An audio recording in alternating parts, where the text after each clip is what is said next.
여러분 구독과 좋아요 부탁드립니다. 구독, 좋아요, 구독. 워낙 취준생들의 워너비 기업들이기 때문에 뭐 흔히들 고스펙자가 많이 몰린다 스펙 이런 괴수들이 모인다. 얘기가 있잖아요. 네. 예전 같은 경우에 좀 그랬는데 제 생각에는 지금 아까 제가 말씀드린 증권사 빼면은 그래도 많이 좀 평준화되지 않았나. 전 개인적으로 좀 그렇게 생각합니다. 한기 쌤도 그렇게. 예. 고스펙자들하고 경쟁해서 이길 수 있는 방법 이거 뭐 경험하고요. 준비했던 내용 고스펙자들이라고 우리가 일컫는 사람들은 뭐 해외 경험이 많다, 외국어를 굉장히 잘한다, 공부할 때 학점이 굉장히 높다, 그러니까요. 뭐 네, 이런 네. 사람들이라고 볼 수 네. 있잖아요. 그런 스펙들을 이제 준비하려면 상당히 비용이나 시간이 많이 걸리거든요. 네. 그래서 그거보다는 상대적으로 조금 짧게 준비할 수 있는 게 인턴이라든지 또는 직무와 관련된 경험들을 수반해서 이것들을 준비해 놔야 그런 오랜 기간 동안 준비한 고스펙자들하고 경쟁이 되지 않을까 싶습니다. 네.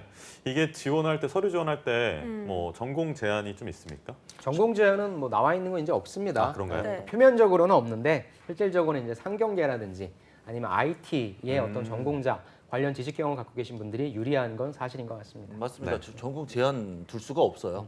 지금 뭐 채용 시스템이 거의 다 블라인드 채용으로 다 적용하고 있기 때문에 네네네. 차별 금지라는 원칙 때문이라도 전공을 막 제한해서 채용하거나 공고를 올릴 수는 없습니다. 다만 네. 직군을 선택해서 그 직군에 맞는 직무들 가지고 능력들을 가지고 지원을 해주셔야 되고요. 네네. 서류 전형도 그 직군에 따라서 좀 틀려요.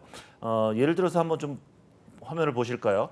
KB 국민은행 같은 경우를 좀 설명을 드리자면요. 예. 직군을 일단 좌측에 표를 봐주세요. 일반 직군이 있고요. IT 직군이 있고 전문 자격을 가진 사람들을 뽑는 직군이 따로 있고요. 특별 채용하는 요 경력자들인데요. 이런 경우에 자격 요건 보게 되면 일반 직군은 없어요. 자격 요건이. 어떤 누구든지 지원할 수 있고요. IT나 전문 자격은 IT 관련된 자격증이 좀 있거나 전문 직무와 관련된 자격증이 있는 사람들이 지원을 해주세요라고 해서 요청을 합니다. 네. 그다음에 특별 채용 같은 경우는 경력자라고 말씀드렸죠. 해당 분야에 대한 직무 경험이 있는 사람들 이런 사람들이 지원해달라고 요청을 하고 있어요. 없으면 지원하지 마세요. 괜히 그냥 힘만 듭니다. 알겠습니다. 예, 예. 우대 사항들도 좀 있는데 이런 것들은 참고하시면 될 것 같고요. 전형 절차에서 보게 되면 서류 필기 다음에 역량 면접 꼭 들어갑니다. 역량 면접 꼭 들어가고 임원 면접이라고 하는 건 우리가 흔히 생각하는 인성 면접이라고 생각하시면 되니까 네. 역량 면접 준비 꼭 철저히 해주셔야 됩니다. 그런 네. 생각하거든요. 혹시나 내가 이 자격증 없는데 혹시나 나의 그 잠재력을 알아보고 혹시나. 뽑지 않을까. 그러니까 너. 아, 아니 너. 근데 네. 될 수 있어요. 그렇죠. 이전에는 아까 말씀드린 대로 금융 3년 테스트가 없으면 안 됐어요. 네. 요즘에는 없는 분들도 많이 면접장에 가는데 예, 예, 예. 이제 면접관들도 이렇게 은행 오기 위해서 뭐 준비했어요? 지식 경험들 물어보면서 경험은 뭐 세일즈 했어요. 근데 얘를 가만히 물어보니까 얘를 도저히 교육시켜도 얘는 안 될 것 같다라는 부분을 면접에서 지금은 좀 약간 가르는 그런 추세이긴 합니다. 물론 알겠습니다. 지원할 수 있습니다. 혹시나 하고 한번 지원해 보시기를. 혹시나 넣어주세요. 네, 알겠습니다. 역시나가 아니고 일단 진행해 주시죠. 네. 그래서 또 하나 선입견을 가지고 있는 게 금융 쪽은 좀 네. 퇴직이 대기업만큼 빠르지 않나 네. 이런 또 얘기가 있거든요. 빨라요. 금년도 2월 19일자로 다 발표됐던 내용이 있어요. 국책은행하고요. 기획재정부, 그다음에 금융위원회 아주 그 관련된 그런 분들께서 모여갖고 명예퇴직제라는 것에 개편을 하는 것에 대해서 아주 심도 있게 논의를 했습니다. 이거 네네. 그쪽 분야에서 명예퇴직제. 근무하시는 분들이거든요. 네. 기업은행 같은 경우는 임금 피크제 대상자들을 기업은행 직원들 대상으로 2년 후죠. 2022년에 1,018명까지 늘어날 거라고 예측을 하고 있어요. 전체 직원 수의 10%가 넘는 수치예요. 아이고. 산업은행 같은 경우 311명, 300명이 훨씬 넘습니다. 한국수출입은행 2022년에 70명이 임금 피크제에 들어갈 거라고 보입니다. 이게 은행뿐만이 아니라요. 경제 성장률이 정부에서 전망한 매우 불안한 건 뭐 정부 경제 성장률 발표 수치보다 기업 경영 실적이 훨씬 못 미치고 있어요. 부실 수준을 넘어서 아주 완전히 허망하다라는 느낌을 가질 정도의 수준까지 가고 있거든요. 그러니까 금융권뿐만 아니라 대기업까지도 이제 뭐 희망퇴직이다, 명예퇴직이다, 임금 피크제다, 조기퇴직을 막 권고하고 있는 그런 네. 시점이기 때문에 예, 예. 퇴직 시점들도 단축되고 있는 것이 사실입니다. 실질적인 예. 이유를 좀 제가 보니까 네네네. 첫 번째는 아무래도 팔아야 되지 않습니까? 그러니까 실적 그 압박에 대한 부담감이 좀 있는 것 같아요. 은행에서도 계속적으로 팔아야 되는 상품군이 있고 보험사 같은 경우에도 영업 관리를 통해서 그 달성해야 되는 목표가 있기 때문에 이런 압박감이 점점 세질 때 마음이 나오시는 것 같고요. 두 번째는 디지털화가 좀 되고 있지 않습니까? 이런 거에 있어서 내가 금융 관련된 교육도 계속 받아야 되는데 이제 뭐 코딩도 배워야 되고 이런 그렇죠. 부분들에 있어서 좀 부담감도 있을 것 같고요. 세 번째 이제 금융이 되게 트렌디해졌어요. 근데 내가 이제 점점점 나이를 먹으면서 야 나는 되게 트렌디한 사람인 줄 알았더니 야 나 완전 이렇게 표현이 죄송하지만 꼰대였구나. 이해를 못하는 거예요. 라떼는 말이야. 그렇죠. 예, 이해를 이런 식의 어떤 못하시더라고요. 예. 그러지 마세요. 이런 식의 어떤 그런 세 가지 네. 이유들로 실질적으로 좀 많이 나오시는 것 같습니다. 알겠습니다. 네. 또 하나 있잖아요. 뭐 네. 어제 오늘 얘기가 아니지만 점포 수가 줄어들면서 맞습니다. 어쩔 수 없이 인원 감축이 있을 것이다. 은행들이 네. 금년도 2020년 상반기에 점포 통폐합에 아주 박차를 가하고 있어요.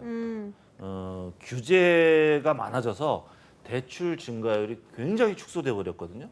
그리고 은행들끼리도 지금 경쟁이 굉장히 치열해요. 그렇죠. 이것 때문에 수익이 덜 나고 수익성이 감소되니까 막 몸집 줄이기에 지금 혈안이 되어 있어요. 그게 생존 전략일 수밖에 없습니다. 금융권에 따르면 이제 신한은행, 국민은행, KB, 하나은행, 그다음에 우리은행 이 4대 시중은행에서 정한 금년도의 1분기에 이미 1분기가 다 지났잖아요. 네. 영업점 통폐합 수가 2월 22일 기준에 예측할 때 58개나 영업점을 통폐합하기로 결정을 했었습니다. 네네네. 이 은행들은요 작년 대비해서 17개의 영업점 축소에 그쳤었는데 금년도에는 3배 이상이나 확 늘어났다는 얘기죠. 그만큼이나 내부에서 구조조정 속도를 붙이고 있다는 겁니다. 구조조정을 한다고 해서 우리가 절망적이지는 않아요. 고연봉자들이 있거든요. 금방 그 능력들이 부족해서 우리 안정현 쌤께서 말씀하신 것처럼 꼰대들이라고 표현했던 네. 그것 때문에 힘든 것들도 있지만 고연봉자들을 조정한 다음에 신규 인원들의 채용 인원수를 조금 더 늘리고자 하는 진짜요? 그런 것도 비하인드에 깔려 다행이다. 있어요. 네, 청년 취업을 많이 시켜야 되니까 고연봉자들이 자리매김하고 있으면 업무의 양이라든지 업무의 질이라든지 또는 새로운 아이디어라든지 이런 것들이 약간의 제한이 있다 생각해서 조금 더 넓은 기회를 줄 수 있는 그런 쪽으로 생각한다면 좀 희망적이지 않을까요? 네, 희망이 완전 또 충만해지네요. 네. 결국에는 이제 은행의 사업 방향이 비대면 쪽으로 좀 많이 가고 있기 때문에 네. 기존에 이제 다 나와 10개가 있었다고 한다면 이제 숫자를 줄이는 건 당연한 것 같고요. 그렇죠. 또 지금의 트렌드를 보아하니 은행들이 이렇게 통폐합하면서 우리가 폐합만 좀 신경을 썼잖아요. 네네네. 통합된 종합 매장이라고 할까요? 이런 부분들을 좀 많이 만들더라고요. 그래서 최근에 뭐 DLF 사태라든지 이런 것 네네네. 때문에